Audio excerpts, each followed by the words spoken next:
പാകിസ്ഥാന് ശക്തമായ താക്കീതുമായി കരസേന മേധാവി ജനറൽ ഉപേന്ദ്ര ദ്വിവേദി.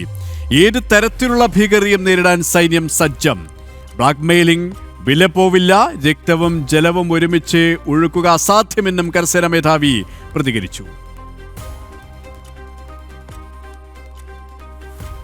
मेरे ख्याल से ये तो एक बड़ी चेतावनी बन के रहेगी, क्योंकि जब आप स्टेट स्पॉन्सर्ड टेररिज्म या राज्य प्रायोजित आतंकवाद को बढ़ावा देते हैं तो ये हमारे लिए, भारत के लिए बहुत चिंता का विषय बन जाता है. क्योंकि देखिए, हम तो एक उन्नति की बात करते हैं, हम सबको साथ में लेके चलने की बात करते हैं.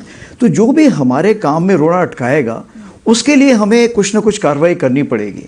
अब जहाँ तक न्यू नॉर्मल का सवाल है, आप देखिए, हमने तो यही बोला है कि पानी और खून एक साथ नहीं बह सकता. Blood and water can't flow together. Talks and terror can't be together. यानी बातचीत, संवाद और आतंकवाद एक साथ नहीं चल सकता है. तो हम तो सिर्फ यही बोल रहे हैं कि आप शांति की प्रक्रिया अपनाइए, हम भी उसका साथ देंगे. जब तक ये नहीं होगा तब जो आतंकवादी हैं या उनके आका हैं वो हमारे लिए समान मान है.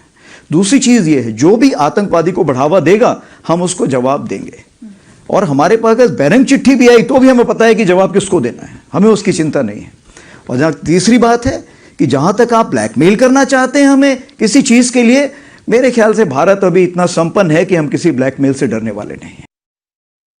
വിശദാംശങ്ങളുമായി ഗൗതം അനന്തനാരായണൻ ചെയ്യുകയാണ്. ഗൗതം, പാകിസ്ഥാനെ അതിശക്തമായ താക്കീത് തന്നെയാണ് കരസേനാ മേധാവി നൽകിയിരിക്കുന്നത്. ഏത് തരം ഭീകരതയും നേരിടാൻ സജ്ജം. മറ്റെന്തൊക്കെ കാര്യങ്ങളാണ് അദ്ദേഹം വ്യക്തമാക്കിയത്? KP, അതായത് ഈ ഓപ്പറേഷൻ സിന്ദൂർ എന്ന് പറഞ്ഞത് കേവലം ഒരു ട്രailer-ആണ് എന്നാണ് ഇപ്പോൾ ആർമി ചീഫ്, കരസേനാ മേധാവി ജനറൽ ഉപേന്ദ്ര ദ്വിവേദി വ്യക്തമാക്കുന്നത്. അതായത് ഓപ്പറേഷൻ സിന്ദൂറിൻ്റെ ആദ്യ ഘട്ടം മാത്രമാണ് പൂർത്തിയായിരിക്കുന്നത്. ഒരുപക്ഷെ ഇനിയും ഏതെങ്കിലും രീതിയിലുള്ള പ്രകോപനങ്ങൾ പാകിസ്ഥാൻ്റെ ഭാഗത്ത് നിന്നുണ്ടായിക്കഴിഞ്ഞാൽ അതിന് ശക്തമായ തിരിച്ചടി സൈന്യത്തിൻ്റെ ഭാഗത്ത് നിന്നുണ്ടാകുമെന്ന് അദ്ദേഹം അടിവരയിട്ട് പറയുകയാണ്. നമുക്കറിയാം, അടുത്ത കാലത്ത് ഇത് സൈന്യത്തിൻ്റെ ഭാഗത്ത് നിന്ന് മാത്രമല്ല ഇത്തരം പ്രതികരണങ്ങൾ ഉണ്ടായിരിക്കുന്നത്. നമ്മുടെ പ്രധാനമന്ത്രി നരേന്ദ്രമോദിയാണെങ്കിലും പ്രതിരോധ മന്ത്രി രാജ്നാഥ് സിംഗ് ഉൾപ്പെടെയുള്ള നേതാക്കളാണെങ്കിലും പലതവണ ഇക്കാര്യം പറയുന്നുണ്ട്. അതായത് ഓപ്പറേഷൻ സിന്ദൂറിന് തുടക്കം കുറിച്ച വിഷയം നമുക്കറിയാമല്ലോ. കഴിഞ്ഞ ഏപ്രിൽ മാസത്തിൽ പഹൽഗാമിൽ ഉണ്ടായിട്ടുള്ള ഭീകരാക്രമണമാണ്. അപ്പോൾ അത്തരം ഭീകരാക്രമണങ്ങൾ ജമ്മു കാശ്മീരിലെന്നല്ല, ഭാരതത്തിൻ്റെ ഏത് ഭാഗത്തുണ്ടായി കഴിഞ്ഞാലും സ്വാഭാവികമായ തിരിച്ചടി അതിർത്തി കടന്നോ അതല്ലാതെയോ ഒക്കെയുള്ള രീതിയിൽ ഉണ്ടാകുമെന്ന കൃത്യമായ സന്ദേശം കരസേനാ മേധാവി നൽകുന്നു. അദ്ദേഹം എടുത്തു പറഞ്ഞത് ഈ ജലവും അതോടൊപ്പം തന്നെ രക്തവും ഒരുമിച്ച് ഒഴുക്കാൻ കഴിയില്ല എന്നുള്ളതാണ്. ഇത് സിന്ധു നദീജല കരാർ റദ്ദാക്കുന്ന സമയത്ത് ഭാരതത്തിൻ്റെ പ്രധാനമന്ത്രിയും ഇക്കാര്യം ചൂണ്ടിക്കാണിച്ചതാണ്.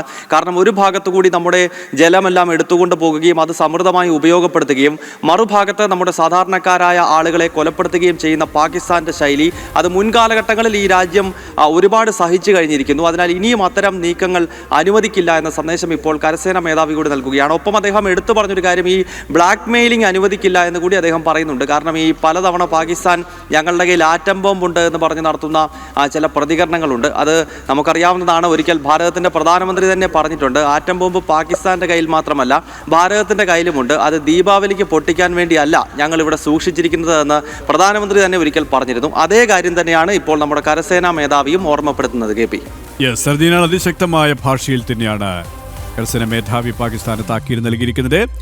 ഗൗതം അനന്തനാരായണനാണ് വിശദാംശങ്ങൾ നൽകിയത്.